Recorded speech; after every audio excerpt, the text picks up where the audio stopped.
Krishna Krishna, Krishna Krishna, Krishna Krishna, Krishna Hare Krishna Krishna, Krishna Krishna, Krishna Krishna.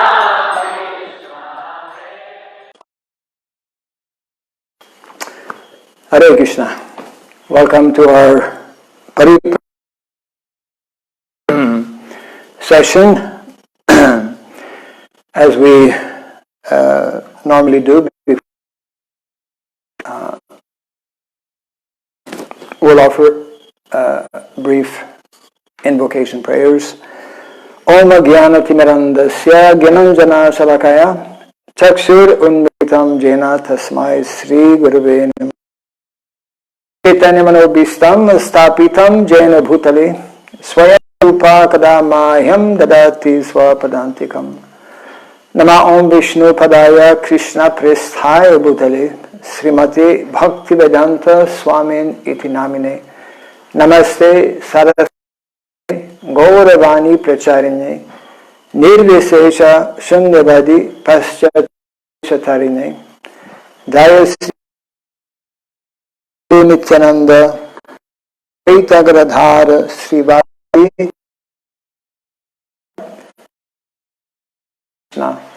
Krishna Krishna Hare Hare Hare Rama involved in some way or other.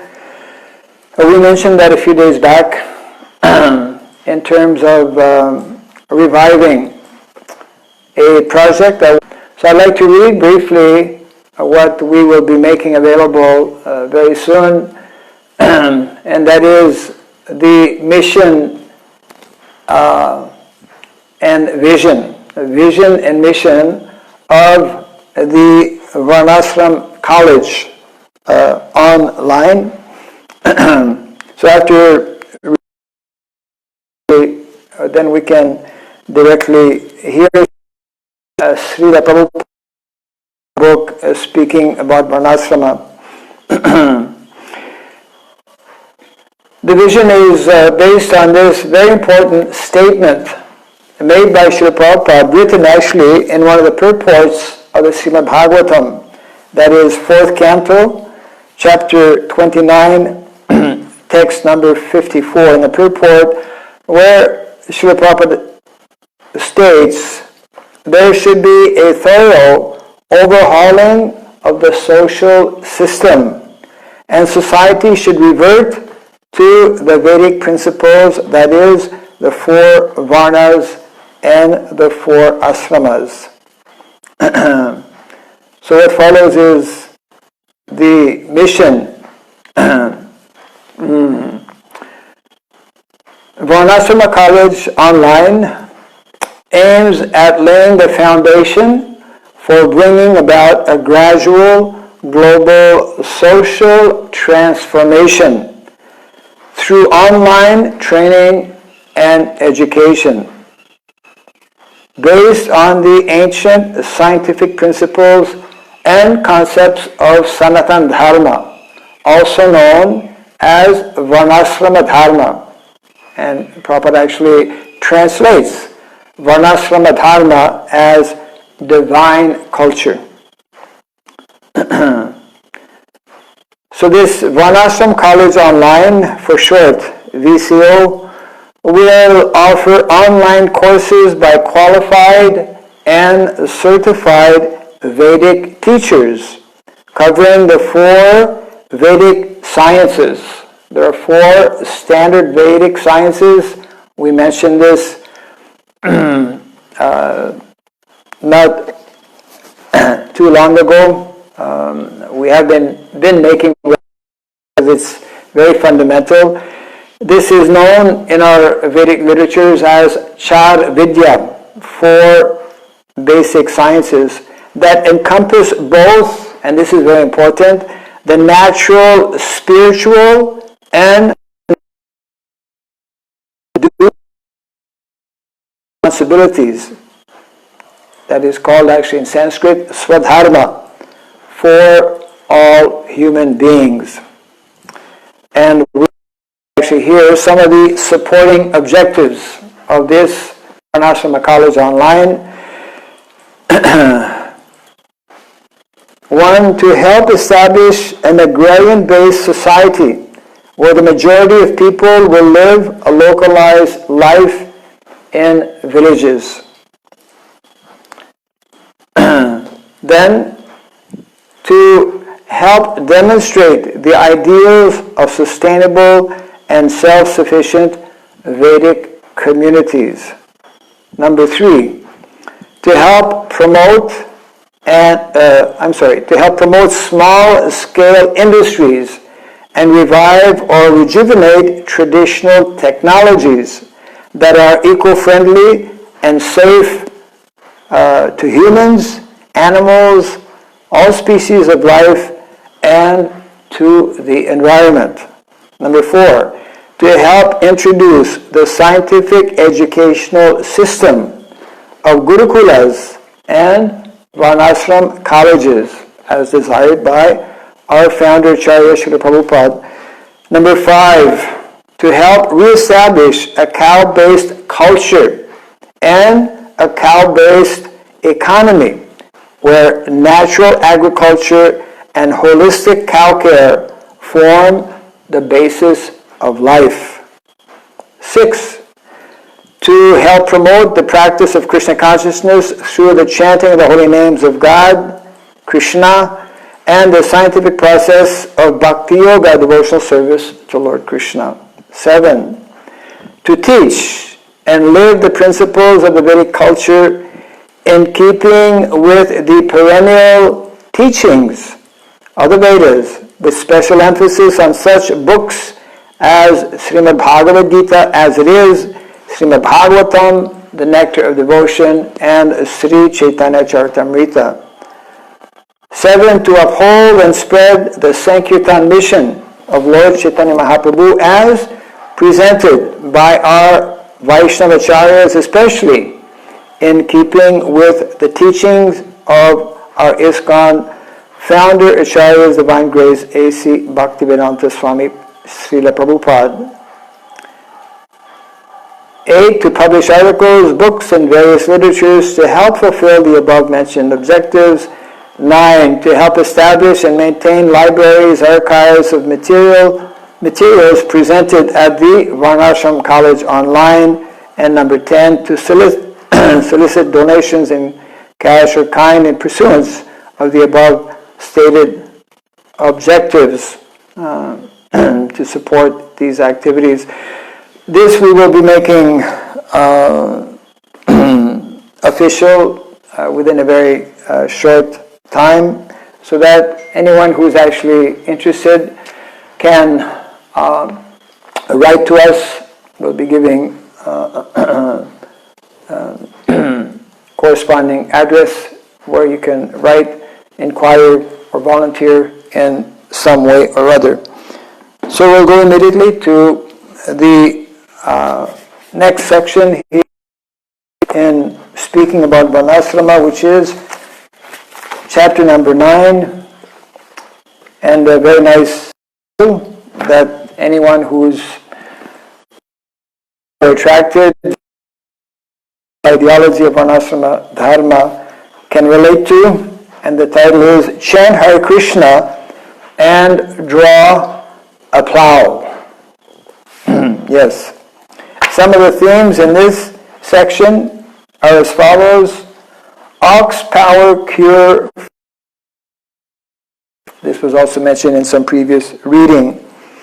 When we actually have the majority of people living in a rural, agrarian lifestyle, then the question of unemployment is no longer there.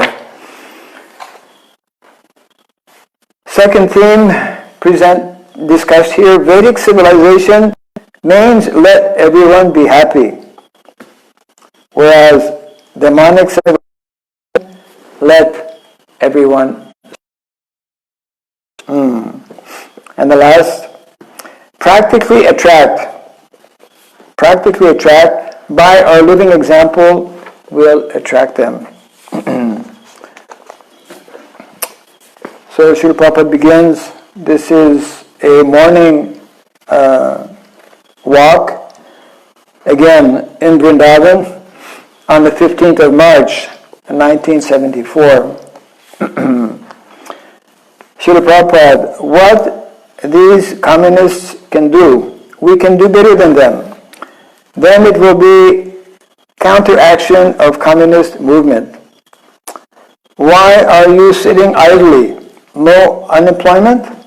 Come on to the field. Take this plow. Take this bull. Go out working idly. This is Krishna consciousness movement. We should be allowed to sit down. The more there is, as we know,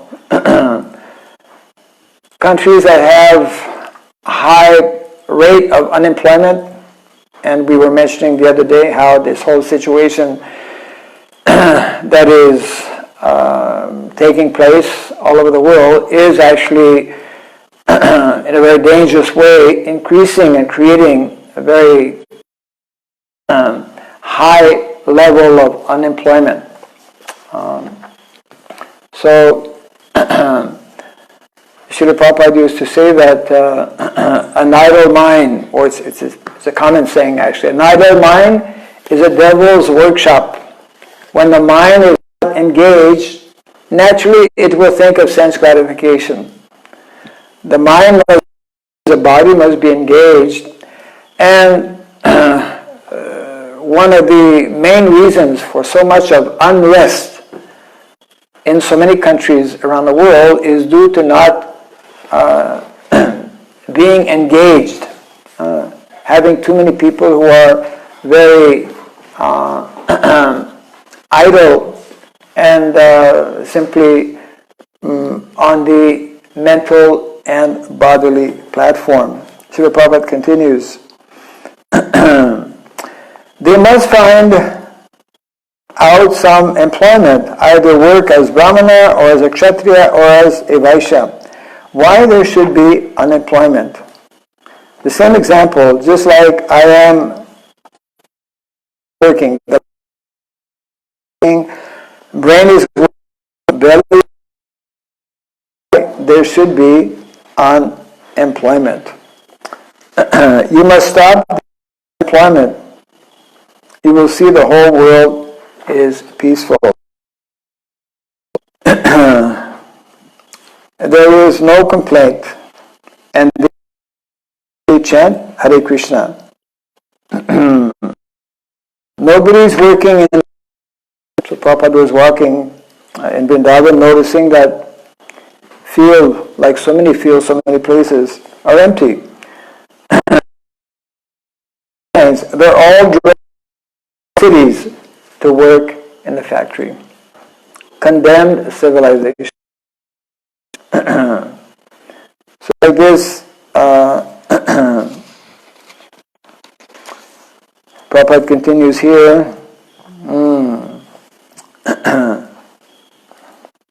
Anad bhavanti bhutani. All living bodies subsist on food grains. Without anna, how can they live? There is no arrangement for anna. They are simply passing resolution, legislative laws, and no anna. The first duty of government is to see that everyone is happy without any anxiety.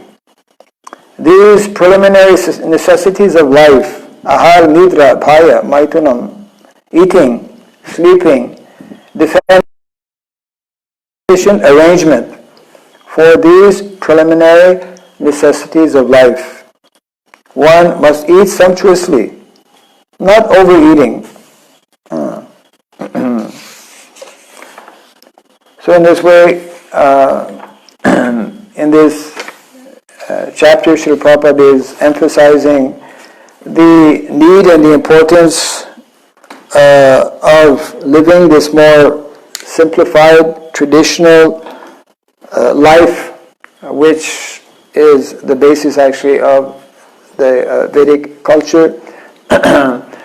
And by having most people properly engaged. Then by working, by being engaged, people will not be on the mental platform, number one. They will also be active. That means they will be healthy. They will be doing things. And in this way, by being properly engaged, they will be satisfied. Their mind will be peaceful and society will progress nicely. We will now take some of our questions. Again, we want to thank the devotees for taking the time. Questions. 12th session actually. And we are taking question number 38. Question 38 is actually from one of our devotees here at SSKBK, Chris, Dr. Chris. So, my question is that in the spiritual world, Goloka Vrindavan, we are always serving Krishna. We're always in the association of pure devotees. But still, how do we think that I want to be God? I want to be the controller and thus come to the material world. How do we get such thoughts? Yes. A very good question indeed.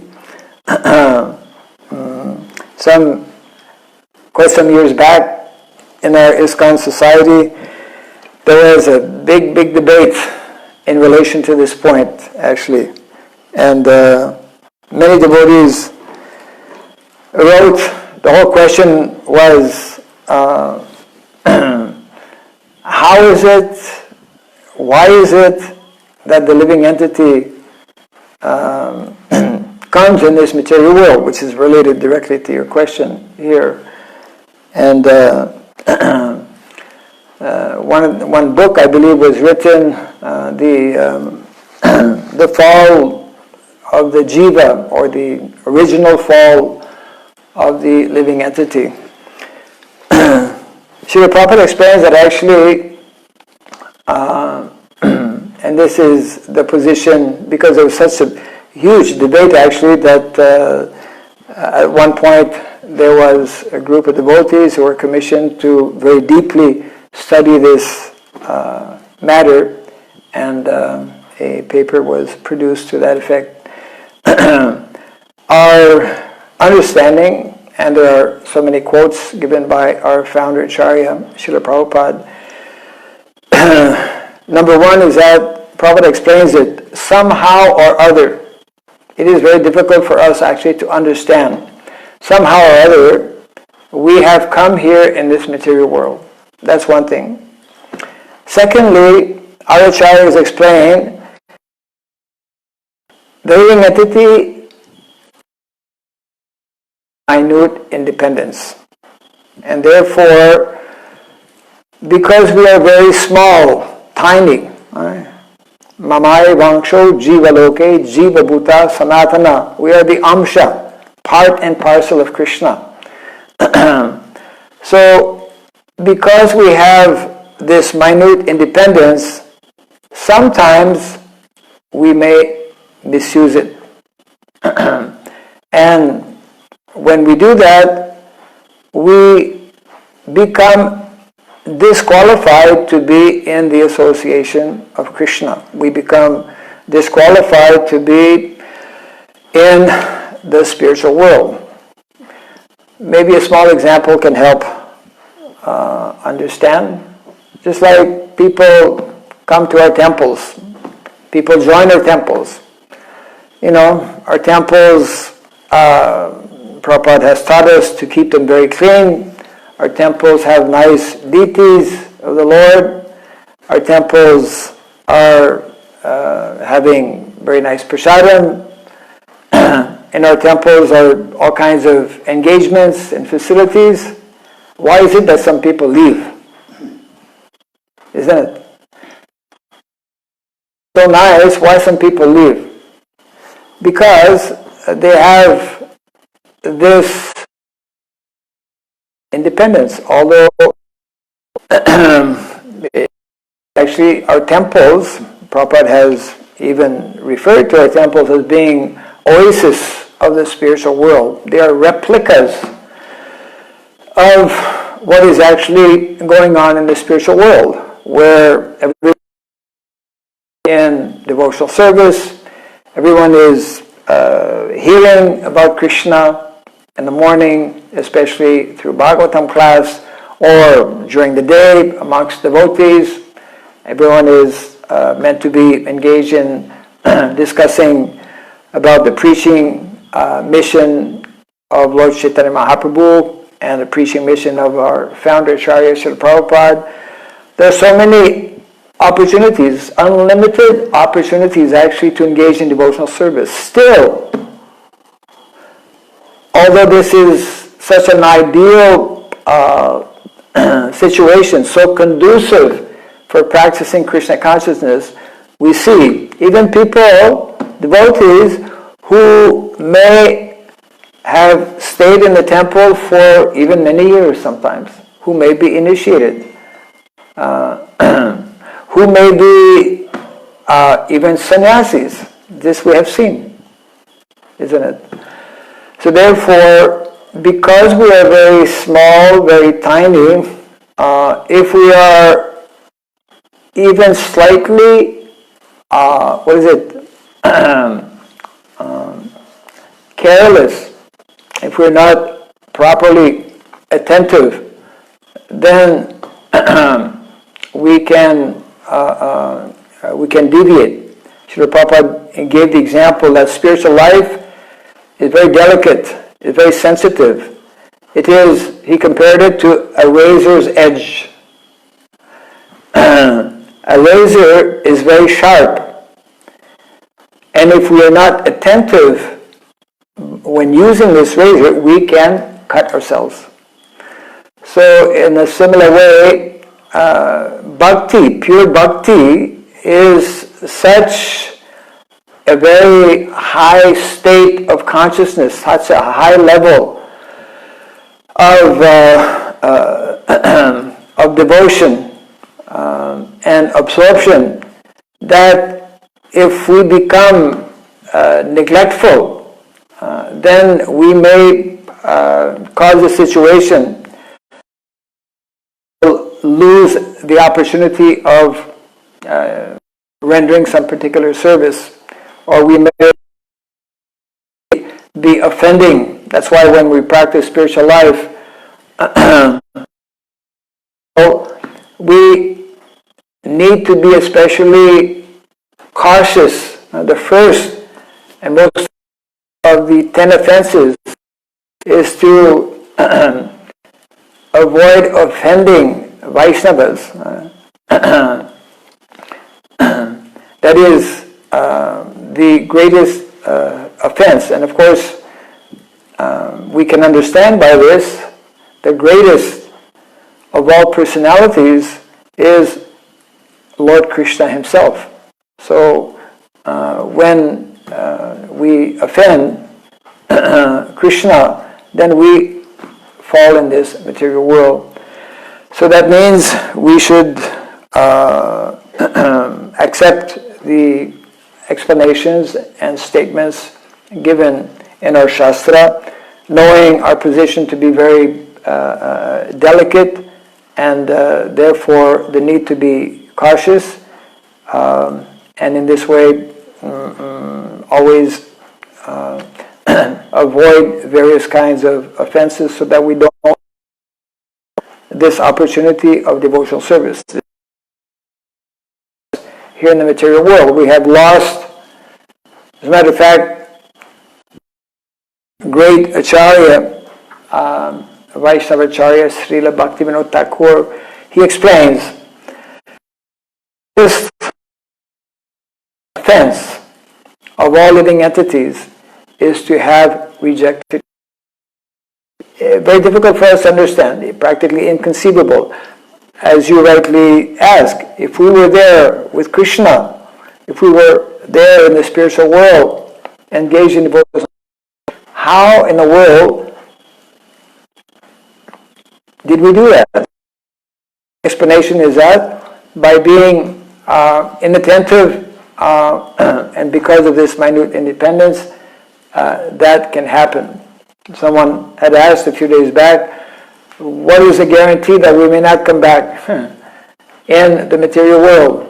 So we explained that actually once having had this experience, once having experienced the hellish condition of this material world,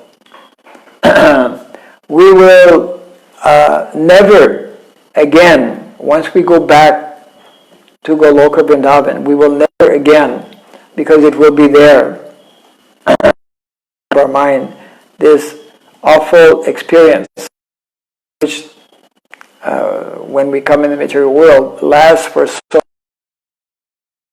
thousands and thousands, millions or billions of years. Let us go to the next question.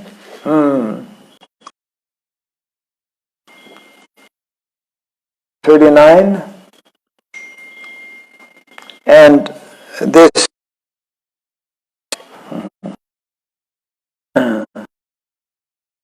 that she was asking, this is Induleka Devidasi from Hyderabad. She had two questions. The first one we answered a few days back. So her second question, when humans are getting accustomed with the dangerous modern lifestyle,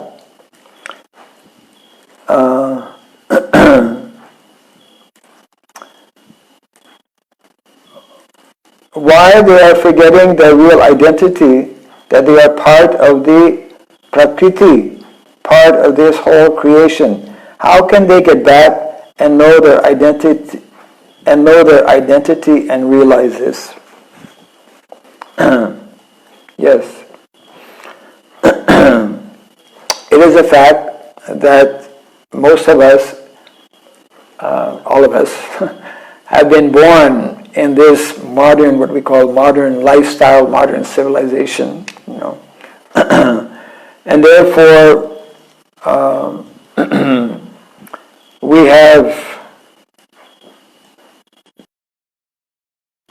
forgotten two things. What is our real spiritual identity as Krishna, and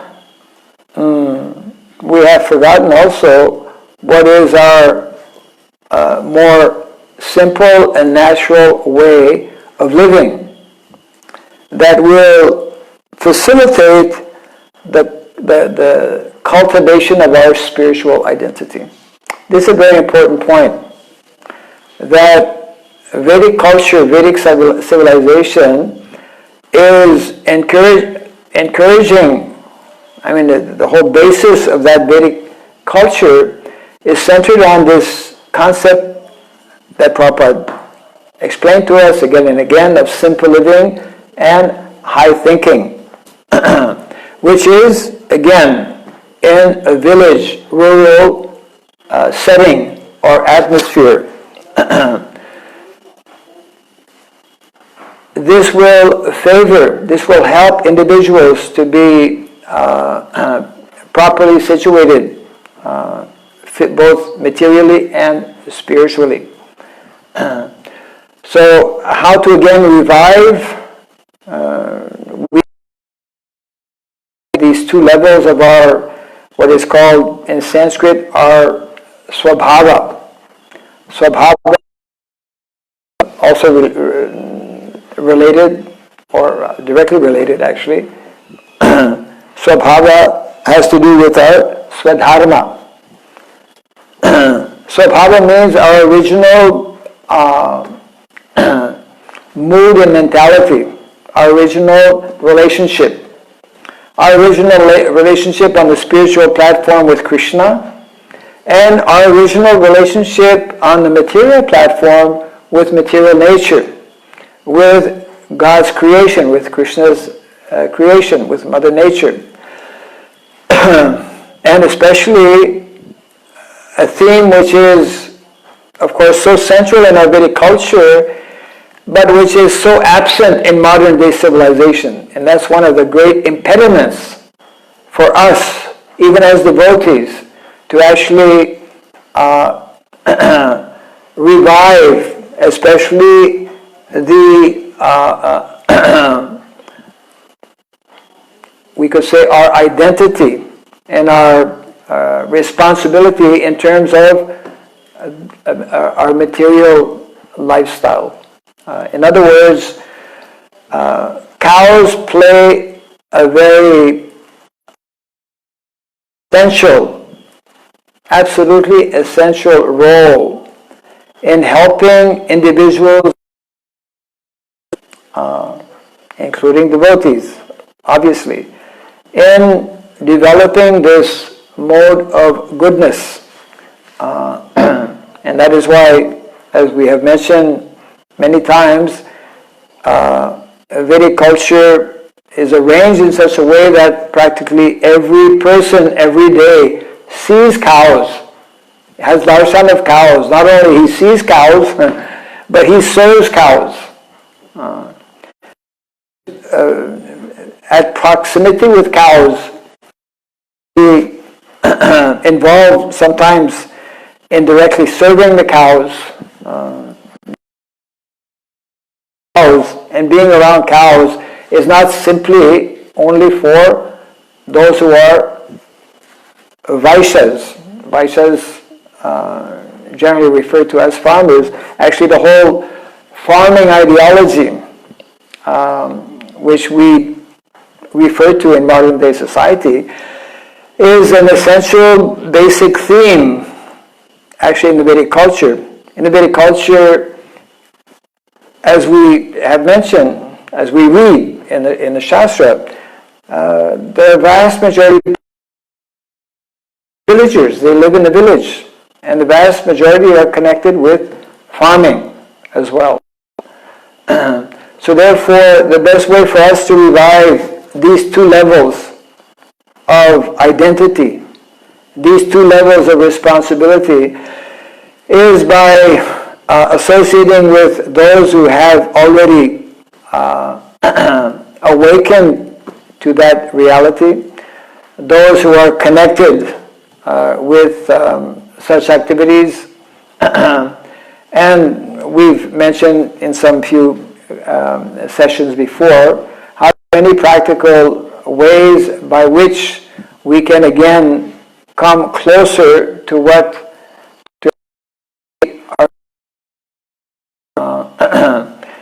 keep in mind the we can say ideal. Also mention make Vrindavan. Ideal example is the village of Vrindavan, or any village where people are still God conscious, Krishna conscious, and keeping cows, understanding the value of growing their own food in a natural way, etc. So devotees, individual devotees, about by associating with like-minded devotees, and in this way gradually revive. There are many other ways as well. There are practical steps that one can take when we come in contact with devotees, for example, who may be living. We can visit and we can spend some time there.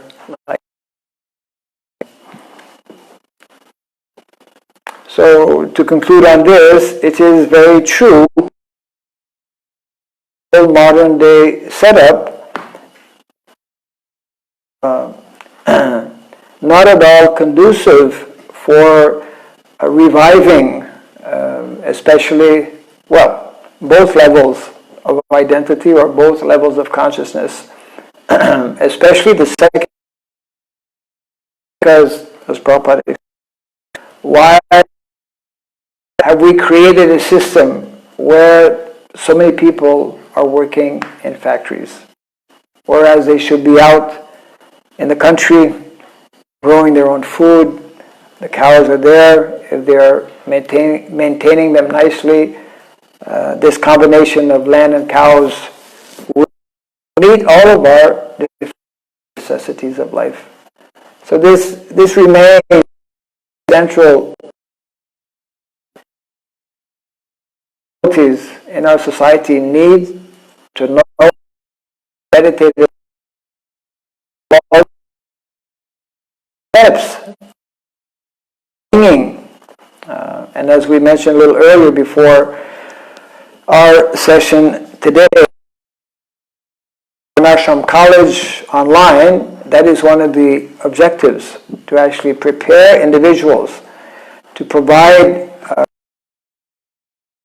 can learn different skills and can learn the basic ideology behind why it is so vital and essential for us to have to revive, as Prabhupada directly mentioned in the very first quote of the vision for this Varnashrama, that one of the purposes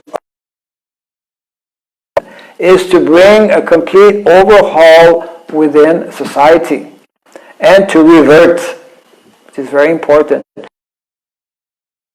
to the traditional Vedic system of 4 varnas and 4 ashramas.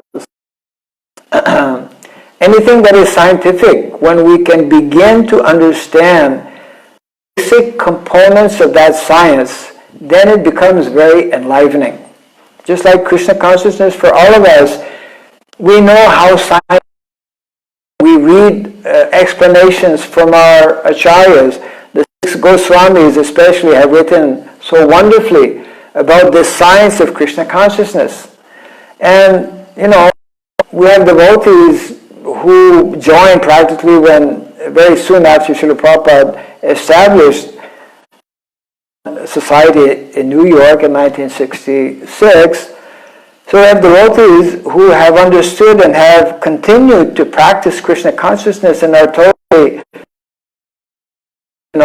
on the ideology, very deep ideology, very scientific system of Krishna consciousness.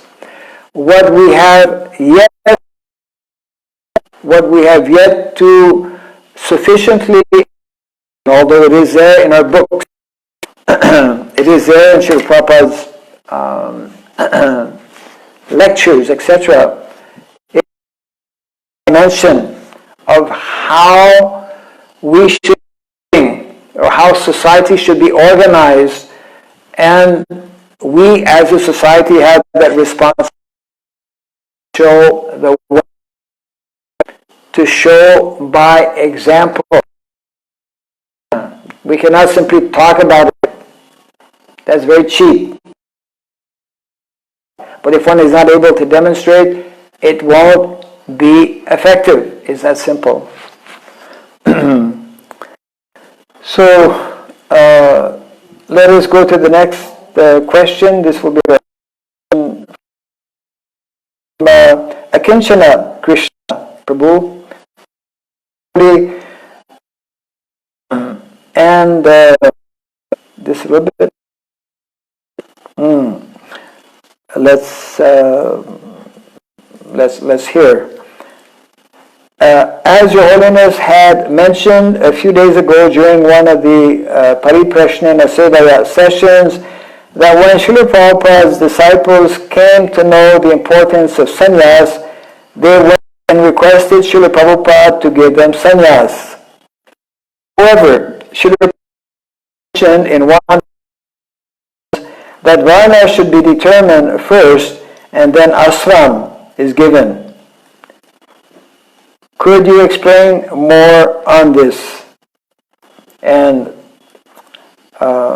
there's a quote, Kinchana Krishna Prabhu has given this quote wherein Prabhupada explains this point.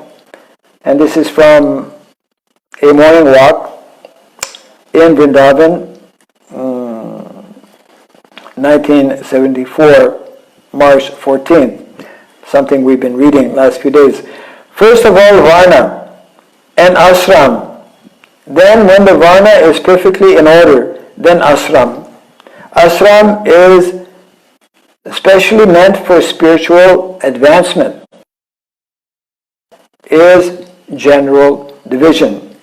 It must be there in the human society, and or if it's not there, there on the animal platform. If varna is not there, then this is a society of animal. The varna is working perfectly. We give them ashram, varnashram. That is later on. So the question is,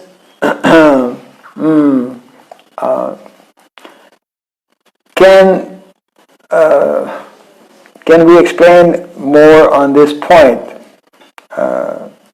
First is varna and then ashram. Actually, it is easy to understand. Varna, as we know, as Krishna explains in the Bhagavad Gita, it is based on guna and karma. Some guna karma vibhagashaha. So varna is determined based on quality. Quality means natural inclinations, natural aptitudes that we have. And I just want to mention something that we have shared some time back, but very important to remember. Local brahmanas in the village would take it as one of their major duties and responsibilities. One of the major duties and responsibilities of brahmanas, this was understood, was to actually determine the varna of young boys before a certain age, before they reach the age of 15 specifically. This is nicely explained by Srila Bhaktivinoda Thakur. So this was common practice before. The varna was determined. Okay, that boy, and Srila Bhaktivinoda Thakur explains that actually traditionally when there was more consistency in terms of, okay, there were families, there were Vaishya families, and there were Shudra families. So, if somebody was born in a Brahmana family, then the first consideration for Brahmanas in that village was to assume that this boy is going to be a Brahmana. That does not mean that automatically he will be a Brahmana. But the assumption was that probability he will be. So therefore when they would determine or actually fix up Brahmana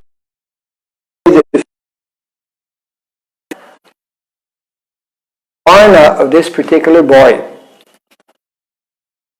determine the rest of his life.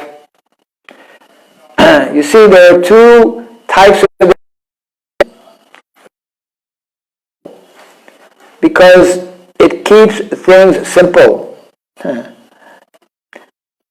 Very different than modern day society. There are basically two types of education. One is called formal education, and the other one is called formal education. Formal education is for those who have more to read and to study Shastra, to memorize, who have a good brain. So formal education traditionally Kshatriyas and Vaishyas. So therefore, these are the two main categories. Formal for these three divisions. And then non-formal education, which means apprenticeship, developing skills, usually manual skills, would be for actually the vast majority.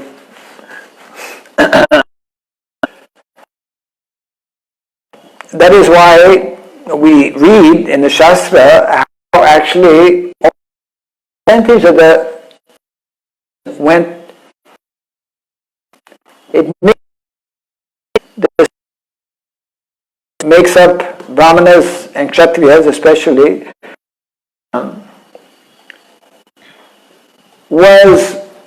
it was only young boys in those two categories who would receive a formal education. The rest of society would receive a non-formal education, which doesn't require one to go sit in a classroom for years and years to get a diploma, to get a job, etc., like that. So this is very, very important. Young age. And this can best be done in a more simple, natural environment like in a village. Much difficult to do in an urban or city environment. The whole setup unnatural. So that's part of the problem that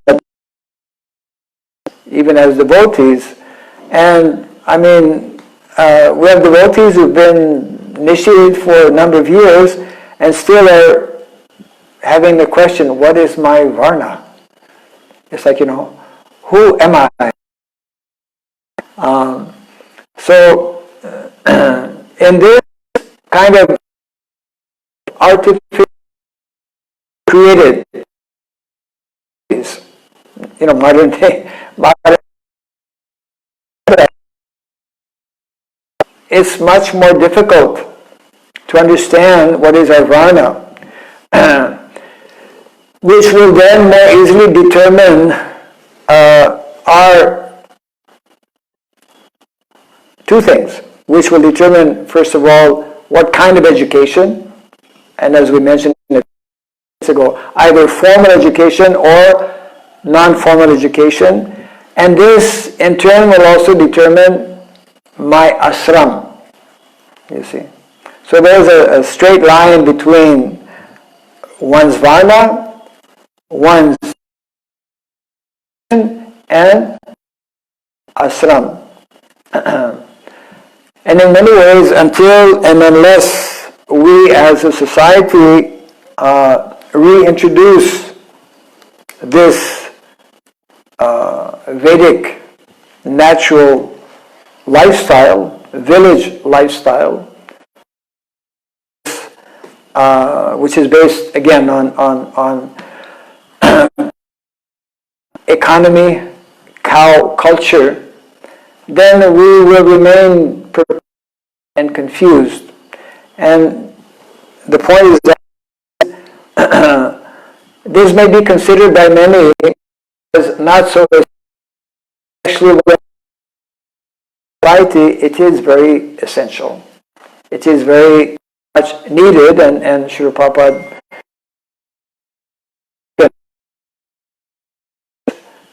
if he did not consider it important.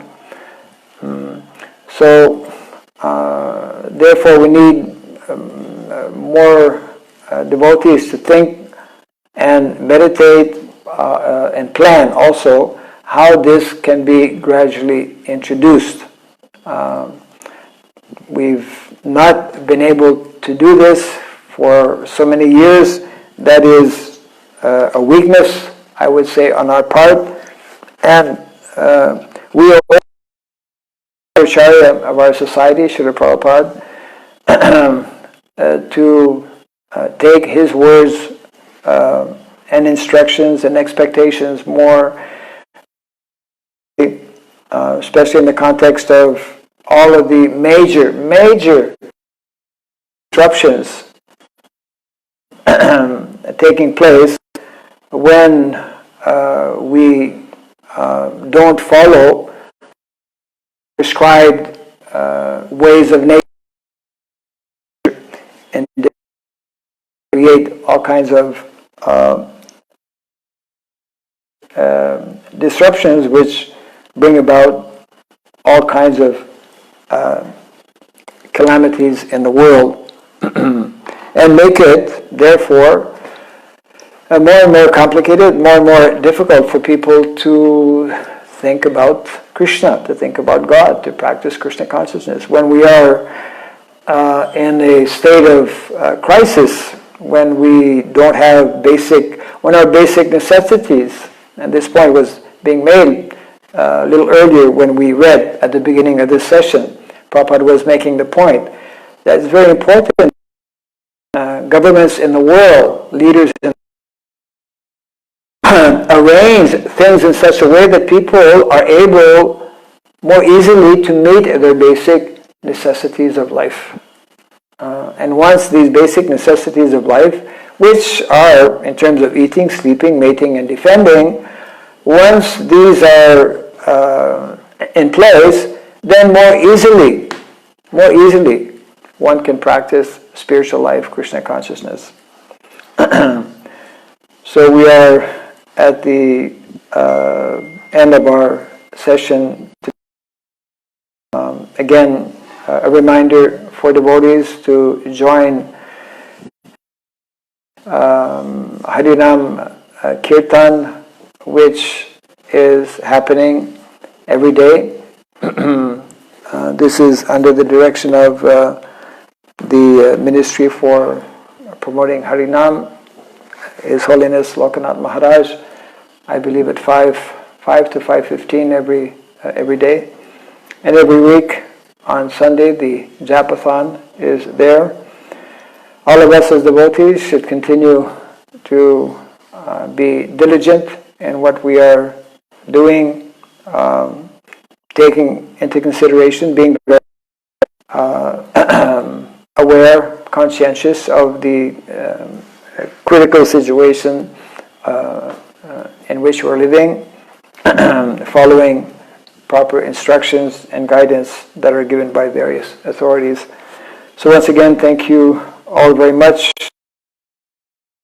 Keep sending our Rasamandal Prabhu any additional questions or clarifications, especially as they relate to the whole concept of Varnasrama. And once again, be on the lookout. Very soon we'll be publishing, giving information on the upcoming Varnashram College online.